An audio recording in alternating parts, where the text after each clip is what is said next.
So today's talk is about where temptation to sin comes from. خب موضوع امروز راجع به اینه که از وسوسه به گناه از کجا میاد. And we're going to look at the same time about the devil, the word devil, and the word Satan. و همچنین در کنار این قضیه میخوایم که نگاهی به ابلیس و لغت شیطان بندازیم. So let's start off by saying what sin is. بذارید شروع کنیم راجع به این صحبت کنیم که گناه چیه. So sin is doing something which is against the commandments of God. خب گناه انجام یک چیزیه که مغایرت داره و مخالف حکم خدا هست. But we can go further than that. It's doing something that's wrong or not doing something that's right. ولی میتونیم بیشتر از این بگیم که در واقع انجام چیزی که درست نیست یا اینکه انجام چیزی که غلط هست گناه میشه.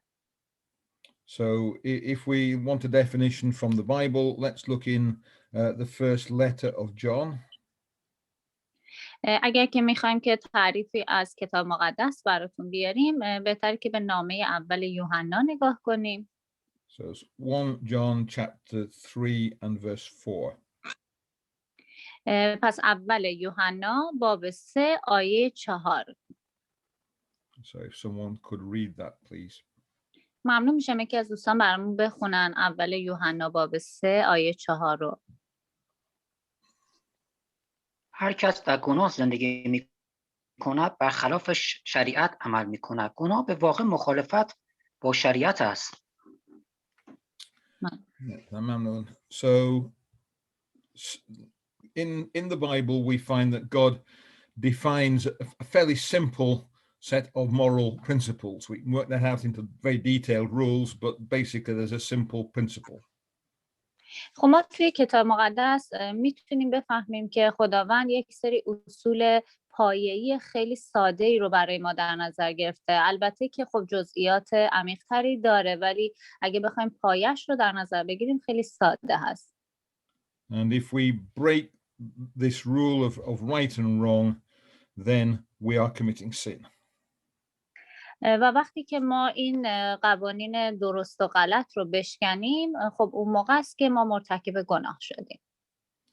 And that's what we've just read about in this letter. It's talking about sin as breaking this principle of right and wrong. و این موضوعی که توی این نامه در واقع راجبش صحبت شده در مورد شکستن قوانین صحیح و غلط. If we go to the letter of James, Jacob, then in chapter 4, you find an alternative definition. اگر که به نامه یعقوب بریم باب 4 یک تعریف دیگه ای رو هم میتونیم ببینیم. So James chapter 4 and verse 17. ممنون میشم یعقوب باب 4 آیه 17 رو بخونیم. بله خواهر یه لحظه. بله. نامه یعقوب. بله. باب 4. بله. باب 4. بله.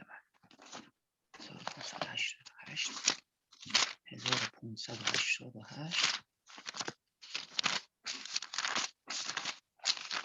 باب 2 آیه باب 4 آیه 17. باب 4 آیه 17. بله. بله. خواهش میکنم. بنابراین هر که بداند چه کاری درست است و آن را انجام ندهد گناه کرده است. Right. So we can commit sin without doing anything at all. خب پس ما میتونیم مرتکب گناه بشیم حتی با انجام ندادن هیچ کاری. So if there's something we should be doing but we don't do it, that's sin. پس وقتی که ما یه کاری رو باید انجام بدیم ولی انجامش نمیدیم اون گناهه. So if there's someone you should be helping and you don't help them, that also is sin. برای مثال وقتی که نیاز هست که به کسی کمک کنید ولی بهشون کمک نمی کنید این گناهه. So you can commit sin sitting in an armchair reading a good book of an evening if you should have been doing something else. پس میتونید مرتکب گناه بشید در حالی که نشستید روی مبلتون و دارین یک بعد از ظهر یک کتاب خیلی خوب میخونید و اینکه هیچ کاری نمیکنید ممکنه که اون گناه باشه. Now, in another lesson, we've already seen that everybody commits sin. پس با توجه به این لغت گناه ما میتونیم بفهمیم که همه کس گناه میکنن. But let's just remind ourselves about that. If we go back to the first letter of John. فقط بذارید که یادآوری کنیم با برگشتن به نامه اول یوحنا. So first 1 John chapter 1 and verse 8. ابتدا اول یوحنا باب 1 آیه 8 لطفا. بله یه لحظه. داداش به روز من بخونمش. بخون خوشحال میشیم. برم سلامت باشی. اگر بگوییم ابری از گناهیم خود را فریب داده ایم و راستی در ما نیست. So what it's telling us is that there is nobody who does not commit sin. اینچه که اینجا داریم اینه که هیچ کسی رو نداریم که مرتکب گناه نشه. The only exception to that, of course, is Jesus Christ. البته تنها استثناء برای این قضیه عیسی مسیح هست. So everyone has committed sin, and we've already seen that sin leads on to death. پس همه کس گناه رو مرتکب میشن و ما همه گناه میکنیم و این گناه منجر به مرگ میشه. And the process is shown for us in the letter of James again. و این مراحلش مجدداً به ما نشون داده شده در نامه یعقوب. So James chapter 1 and verses 13 to 15. نامه یعقوب باب 1 آیات 13 تا 15 لطفاً.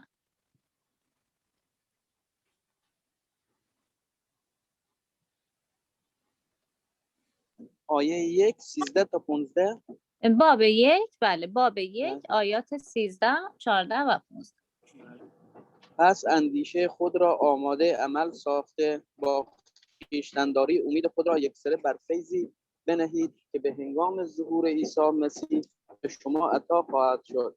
چون فرزندانی مطیع دیگر مگذارید اموال دوران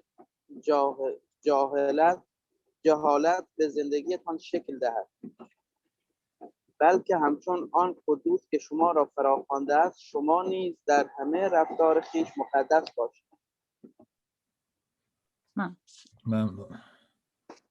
So we have a process there. We starts off with our own desires. پس اینجا ما یک سری مراحلی رو داریم و این مراحل با تمایلات خودمون شروع میشه. And then when we want something, it makes us go ahead and do it, and if it's the wrong thing, then that means that we have sinned. پس وقتی که ما یک چیزی رو خیلی میخوایم به دنبالش میریم و اون کار رو انجام میدیم و اگر اون کار یک کار صحیحی نباشه ما رو در واقع مرتکب گناه کرده. And of course sin then leads to death. و در حقیقت اون گناه منجر به مرگ میشه در نهایت. So I think I have a diagram here. Let's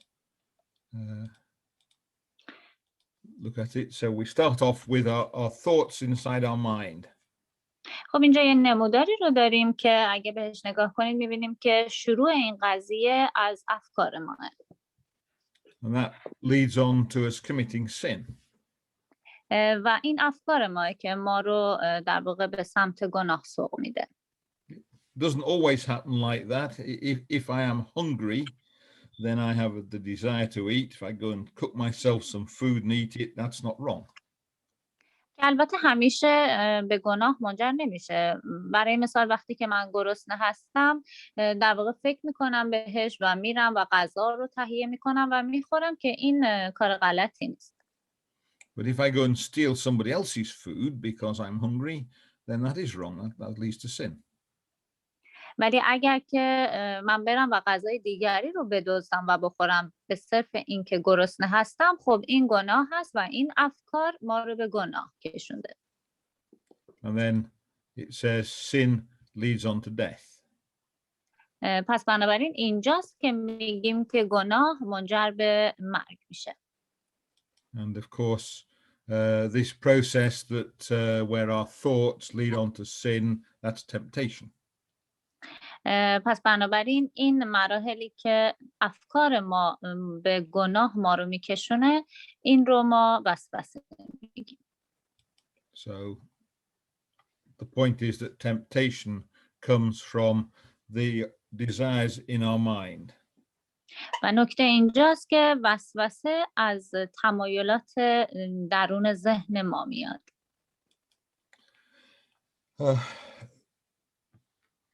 So this idea that sin comes from inside our minds is something that's spoken about many times. خب این ایده‌ای که گناهان از درون ذهن ما نشأت میگیره، ایده‌ایه که بارها راجبش صحبت شده. So we'll go back to the first letter of John yet again. خب مجدد برمیگردیم به اولین نامه یوحنا. And 1 John chapter 2 and verse 16. ممنون میشم. اول یوحنا باب 2 آیه 16 رو بخونید برام. آیه 16. بله باب 2. بله. زیرا هر چه در دنیاست، یعنی هوای نفر، هوای نفس، هوس‌های چشم و غرور، مال و مقام، نه از پدر بلکه از دنیاست. So it talks about three things there. It talks about the desires of the flesh. I don't know how that will come out in Farsi. خب اینجا در مورد 3 تا قضیه صحبت میکنه. ابتدا در مورد تمایلات جسمی و بدن صحبت میکنه. So it's talking about the things that we want because our body demands it. So we want food, we want comfort, things like that. برای مثال راجع به چیزهایی صحبت میکنه که بدن ما در واقع میخوادشون و نیاز داره بهشون، مثل غذا و آب و اینجور چیزا. And then there are things that look good. و در واقع چیزها خوب به نظر میرسه. So we see something, think, oh, I'd like that, just because it looks good. برای مثال ما یه چیزی رو میبینیم و احساس میکنیم که خب خوشمون میاد ازش، چرا که به نظر چیز خوبی میاد. And the third thing is things that make us feel important. و سومیش اینه که چیزهایی که باعث شه ما احساس مهمتر بودن بکنیم. So these are all thoughts from inside us, but these are what the world offers us. These are how we relate to the world. خب اینها چیزهایی هستن که از درون ما میاد، ولی در حقیقت چیزهایی هستن که ارتباط ما رو با این دنیا شکل میدن. And these prompt us to do things, and sometimes they prompt us to do wrong things. و اینها چیزهایی هستن که در واقع ما رو مهیج ما هستن و تحریک میکنن که کارهایی رو انجام بدیم و گاهن هم کارهای اشتباهی رو مهیج میشن که انجام بدیم. But the important thing is that they all come from here, from inside our heads. ولی نکته مهم اینه که تمامی اینها از داخل ذهن ما که داخل سر ما هست میان. Okay, let's go to where Jesus talks about it.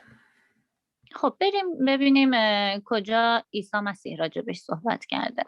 And this is in the Gospel of Mark. که در انجیل مرقس هست. Chapter 7 and verses 20 to 23. انجیل مرقس باب 7 آیات 20 تا 23 لطفاً.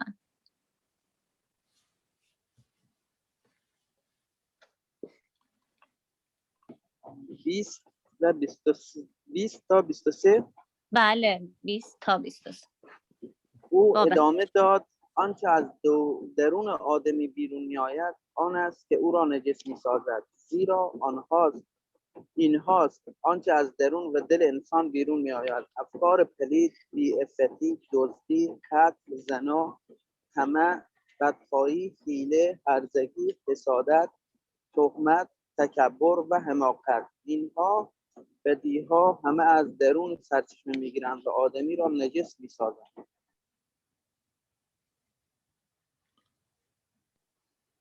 تا 23 خوندی؟ بله تا 23 خونده. ممنون. So that's saying that all these evil thoughts come from inside us.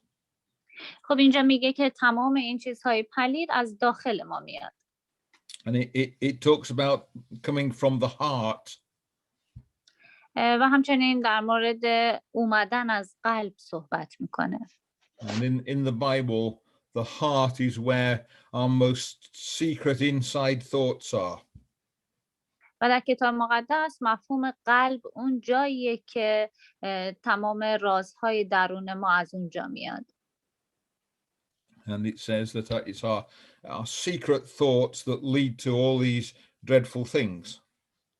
و به ما میگه که همیشه اونجا جاییه که یک سری افکار در واقع درونی ما هست که رازهای ما هست و از اونجا میاد که منجر به کارهای بد میشه. So I suppose we're talking about this the nafs, this sort of inside tendency towards evil things. و من فکر میکنم که بهترین لغت برای این قضیه لغت نفس هست، جایی که از درون ما در واقع تمایلات ما رو به بیرون میاره. And just one more passage, this time from the Old Testament. So Jeremiah chapter 17 and verse 9. خب فقط یک متن دیگه از عهد قدیم که ارمیا باب 17 آیه 9 هست.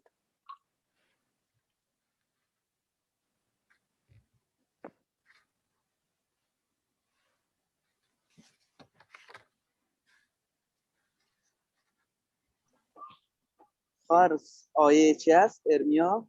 بله ارمیا باب 17 آیه 9. باب 17. من 197. باب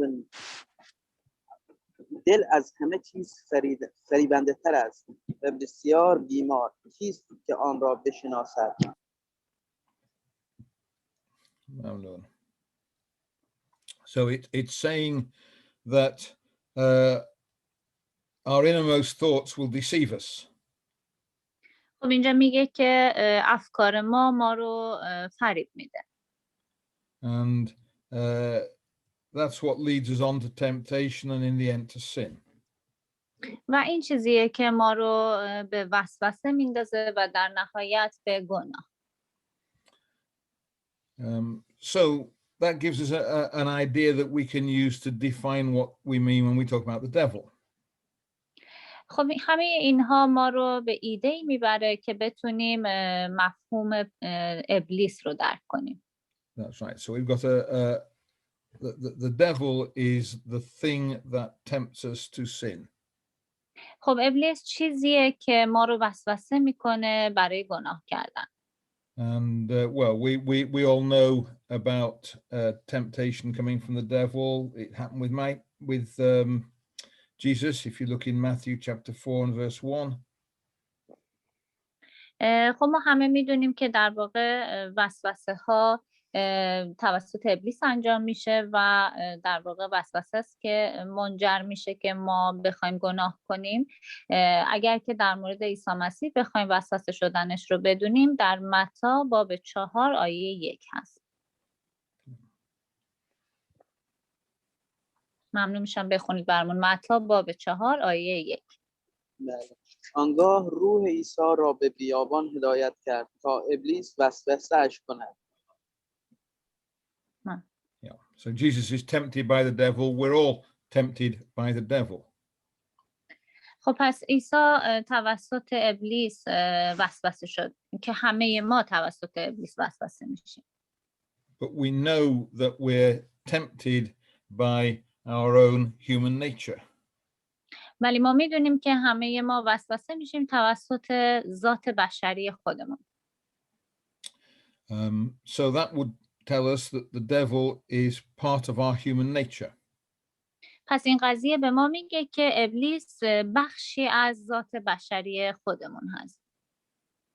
So if you go to Romans chapter 7, you Again. put a picture there.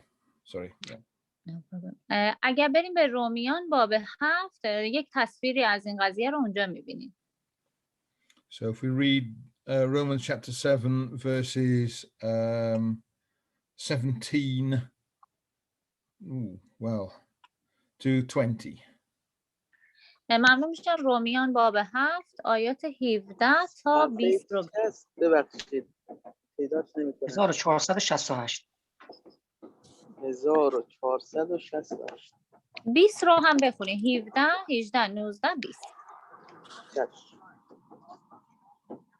باب 7 آیه بله باب 7 آیات 17 تا 20.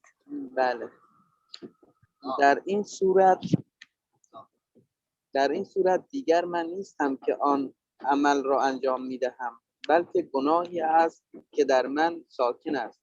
میدانم که در من، یعنی در نفس من، هیچ چیز نیکویی ساکن نیست، زیرا هرچند میل به انجام آنچه نیکوست در من هست، اما نمیتوانم آن را انجام رسانم. زیرا آن عمل نیکو را که میخواهم انجام نمیدهم، بلکه عمل بدی را که نمیخواهم به جا میآورم. حال اگر دست به عملی میزنم که نمیخواهم انجام دهم، پس دیگر من انجام دهنده آن نیستم، بلکه گناهی که در من ساکن است.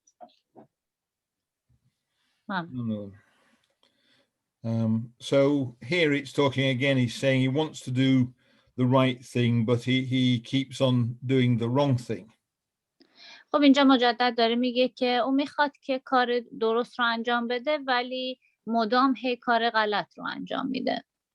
And he says this is because inside him he has something that makes him go towards sin. و این میگه که این به این دلیله که درون اون یک چیزی وجود داره که مدام اون رو به سمت گناه میبره. And he's talking about this same thing. He's talking about this part of human nature that tempts us to sin. و اون داره در مورد همین قضیه صحبت میکنه، در مورد اون چه که درون ذات بشری ما هست که ما رو به سمت گناه سوق میده و وسوسه میکنه. So it's the same picture. It's this idea of us being tempted by what's in our minds, and that, of course, is what the Bible means when it talks about the devil. خب این همون تصویر هست، چیزی که درون ذهن ما هست و ما رو وسوسه میکنه و به سمت گناه میبره، که چیزی که کتاب مقدس در مورد ابلیس ازش یاد کرده. But there's another point that shows that the devil isn't something outside us. ولی یه نکته دیگه هست، اونم این که نشون میده که گاهن ابلیس یک چیزی بیرون از ما هم هست. So we get this idea occasionally that the devil is some kind of supernatural creature like an evil angel or something like that, which tempts us from outside. ممکنه که ما این ایده رو داشته باشیم که در واقع ابلیس یک موجود مافوق بشری هست و یه چیزی مثل در واقع فرشته ها یا یک موجود دیگه غیر از انسان که ما رو از فضای بیرون از خودمون در واقع وسوسه میکنه. Well, that must be wrong, because we know that you can't have a sinner who doesn't die. ولی این ایده نمیتونه درست باشه، چرا که ما میدونیم که در واقع فرد گناهکاری نداریم که نتونه بمیره. So if we look for example in Romans chapter 6 and verse 23. برای مثال به رومیان باب 6 بریم و آیه 23 رو بخونیم. Okay. Read that please. ممنون میشم. رومیان باب 6 آیه 23. زیرا مزد گناه مرگ است، اما عطای خدا حیات جاویدان در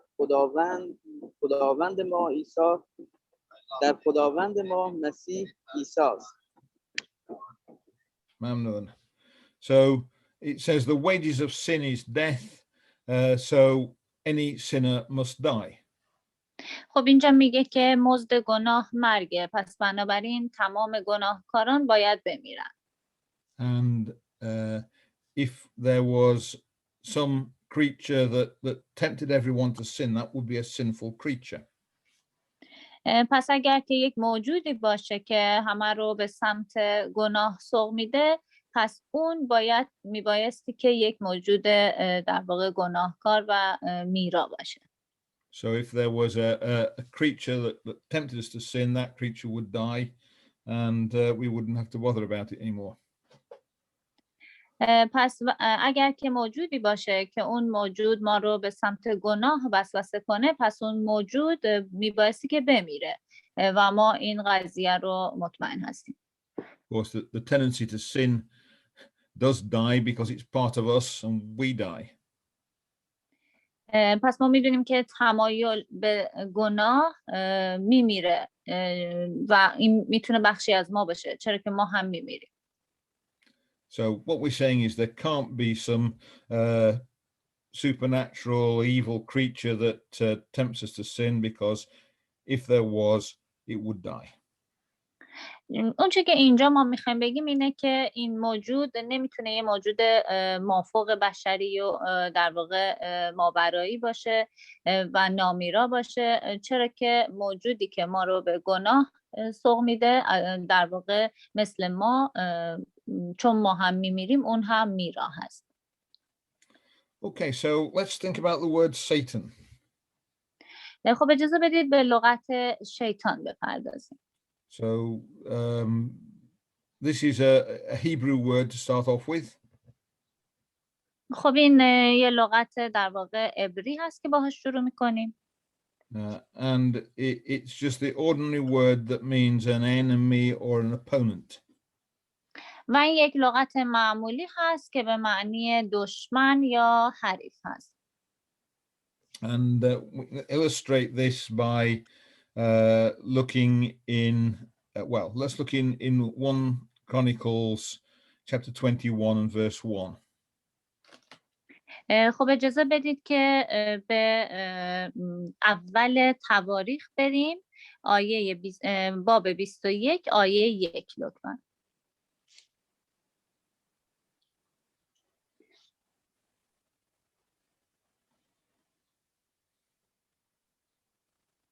باب چند هستند؟ بله، باب 21 آیه 1.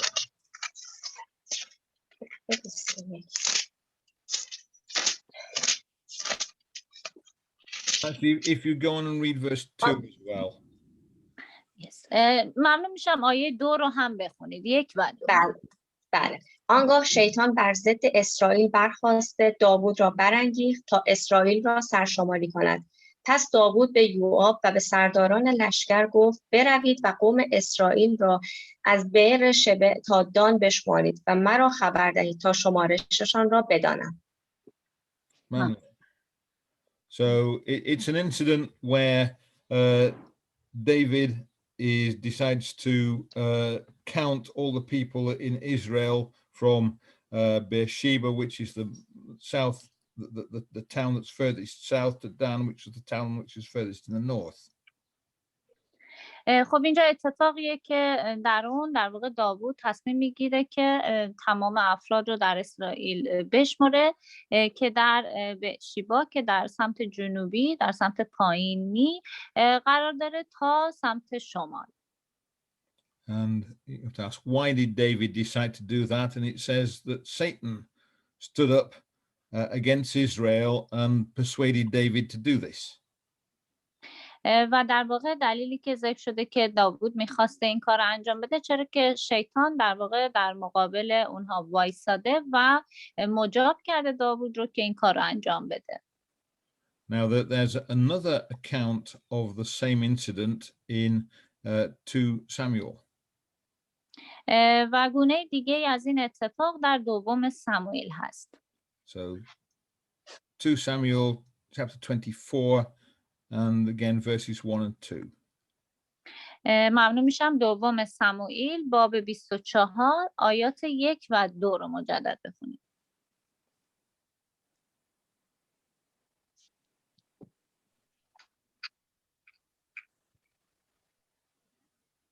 صفحه 415. بفرمایید. آیه چی بود؟ باب 24 آیه 1 و 2. بله. دیگر بار چشم خداوند بر اسرائیل افروخته شد و داوود را بر ضد ایشان برانگیخت. گفت برو به اسرائیل و یهودا را شمارش کن. پس پادشاه به یوآب سردار لشکر که همراهش بود گفت در میان تمامی قبایل اسرائیل از دان تا برشبه گشته قوم را نامنویسی کن تا شمار آنان را بدانم. So it's the same incident. خب این همون اتفاقه. And in Chronicles we read that it was Satan who asked David to count Israel. خب ما در تواریخ میخونیم که این شیطان بوده که از داوود خواسته که افراد رو در اسرائیل بشماره. Here in 2 Samuel we've read that it was the Lord, it was Jehovah who asked David to count Israel and Judah. اینجا در دوم سموئیل در واقع ما داریم که این یهوه هست که یعنی سرورمون خدا هست که از داوود میخواد که افراد رو در یهودیه و اسرائیل بشماره. Now that would mean there was a contradiction if Satan was some particular being that wasn't God. خب پس اینجا یه تضادی به وجود میاد اگر که ما بخوایم فکر کنیم که شیطان یک موجود خاص هست در واقع به غیر از خدا. But in fact it just means an enemy or an opponent. ولی در حقیقت شیطان تنها معنیش یک دشمن یا رقیب هست. And in this case, God is being an opponent to Israel. و در این مورد خدا یک در واقع مخالف حساب میشه در برابر اسرائیل. What happens is that Israel doesn't want to be counted. خب چه اتفاقی میفته و اگر که اسرائیل نخواد که شمرده بشه؟ And they refuse the command to be counted, and only part of Israel is counted. و اونها در واقع رد کنن از این حکم خدا که میبایستی سرشماری بشن و تنها بخشی از اسرائیل سرشماری شده.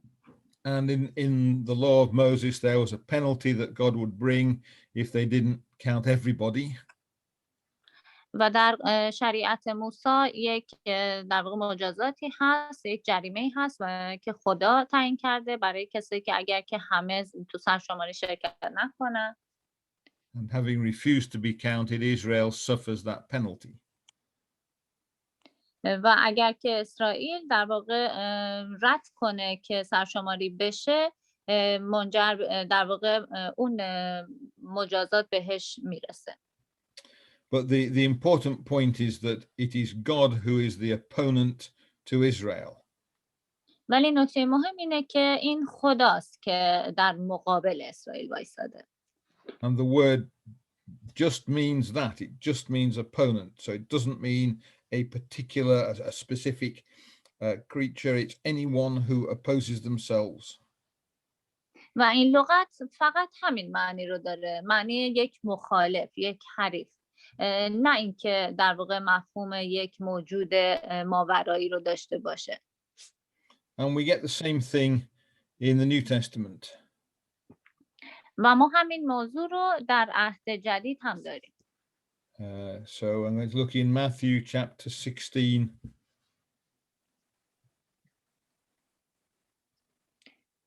اگر بریم به متی باب 16.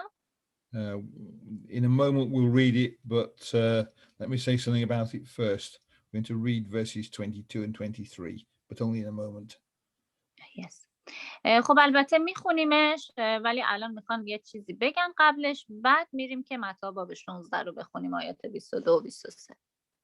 So the problem is that in Greek there are many different words that mean opponent or enemy.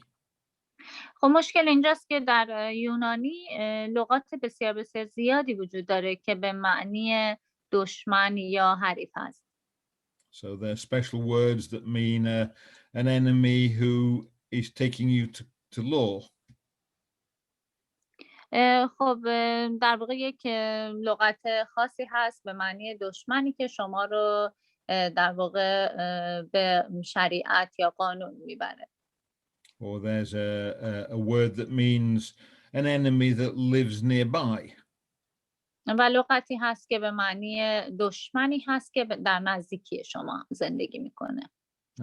And so on, lots and lots of different words, and the people from the biblical background wanted a more general word. و به همین ترتیب لغت‌های خیلی زیاد دیگه هم وجود داره، در واقع به افرادی که این رو بلدن و پیش زمینه کتاب مقدسی دارن در واقع لغات گسترده تر و کلی تری رو در این زمینه میدونن. So they took the word from the Old Testament and used the word shaitan. خب اینها در واقع این لغت رو از عهد قدیم برداشتن و لغت شیطان رو گذاشتن.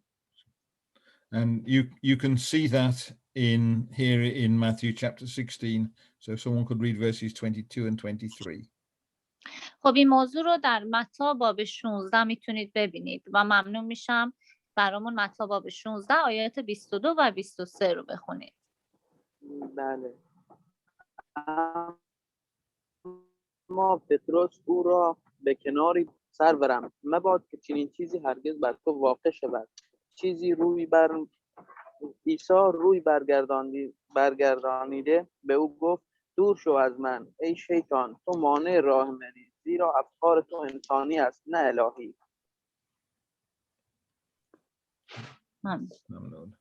So Jesus calls Peter Shaitan. خب اینجا عیسی مسیح پتروس رو شیطان مینامه.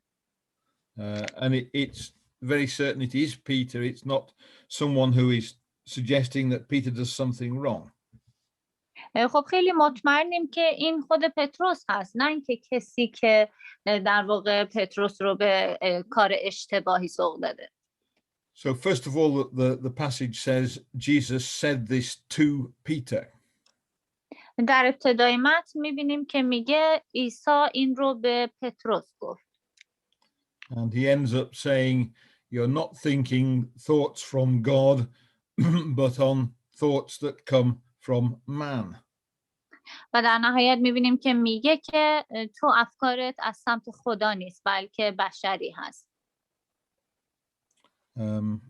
So Peter is being called Shaitan here. پس بنابراین اینجا پتروس شیطان نامیده میشه. And he's called that because he's opposing Jesus and he's opposing God. و اینطور نامیده میشه چرا که اون داره در مقابل خدا و در مقابل عیسی مسیح قرار میگیره. Jesus has just told the disciples that he's going to go to Jerusalem and there he will be put to death. عیسی اینجا به شاگرداش میگه که اون قراره که به اورشلیم بره و اونجا قراره که کشته بشه.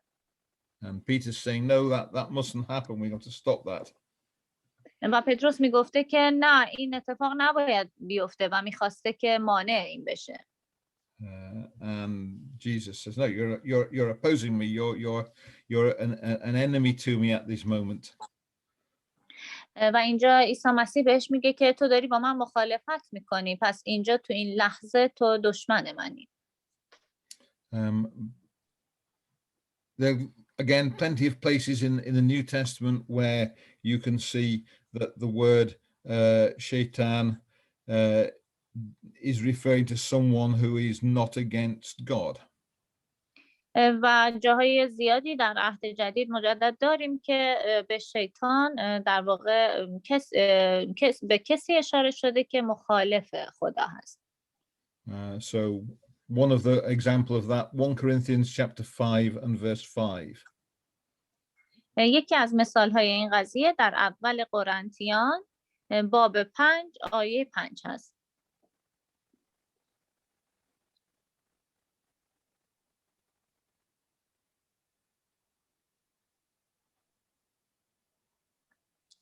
اول قرنتیان باب 5 اگه برامون بخونین ممنون میشم. آیه 5 فرمودین؟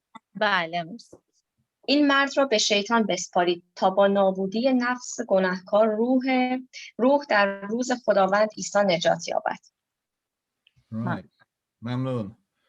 So this is a man is described earlier on in the chapter of doing something particularly horrible, and what they're going to do is to give this person, they're going to have him looked after by someone who will oppose him. خب این همون مردیه که پیشتر در واقع راجبش خوندیم که اتفاق بدی براش افتاد و اینکه در کسی مراقبش خواهد بود که باهاش مخالف هست. And they're doing that so that on the day of judgment, when Jesus judges the world, he may be saved. و در واقع این کار رو باهاش انجام میدن تا اینکه در روز داوری که عیسی مسیح در واقع داوری میکنه نجات پیدا کنه. So shaitan means an opponent, could be a bad opponent or a good opponent. پس لغت شیطان به معنی در واقع یک مخالف هست، یک حریف هست. میتونه یک حریف خوب باشه یا بد. So here it's for the man's good. He's going to be opposed so that later on, when in the day of judgment, he may be saved. خب اینجا برای این مرد خوبه، چرا که الان مخالفت میکنه باهاش، ولی همین قضیه باعث میشه که در روز داوری این مرد نجات پیدا کنه. So let's think about how this word Satan and the word devil relate to one another. خب اجازه بدیم فکر کنیم که این لغت ابلیس و شیطان چطور به هم دیگه مربوطن. So slide again. The point is that shaitan is all the things that are opponents, all the things that are enemies or opponents. خب نکته اینجاست که شیطان تمام چیزهایی هست که در واقع مخالفت میکنن و دشمن هستن. But the devil is our enemy. ولی ابلیس دشمن ماه. So the devil can be referred to as shaitan. که ابلیس میتونه به عنوان شیطان هم در واقع اشاره بشه بهش. But it's not the only enemy we have. ولی تنها دشمنی نیست که ما داریم. We can be opposed sometimes for our own good by God. ممکنه که ما توسط خدا در واقع مورد مخالفت خدا قرار بگیریم به خاطر خیر خودمون. So there's the idea of things referred to as God, and occasionally this is the word shaitan is used for something that's referred to as God. خب از وقت این ایده هست که در واقع خداوند به عنوان در واقع در این قسمت قرار بگیره. پس بنابراین بعضی وقتا وقتی که حرف از شیطان میاد اشاره به خدا داره. We saw the example of that when we looked at that occasion in Chronicles and Samuel. ما مثال این رو داریم وقتی که به موقعیتی که در واقع تواریخ و سموئیل بود نگاه انداختیم. And you also find that occasionally an angel is described as an opponent. و همچنین به صورت بعضی موقعیت ها هست که در واقع فرشتگان هستن که نقش مخالف و حریف رو اجرا میکنن. And there's an example of that in the book of Numbers. و مثالی از این قضیه در کتاب اعداد هست. So Numbers chapter 22 and verse 22. اعداد باب 22 آیه 22 لطفاً.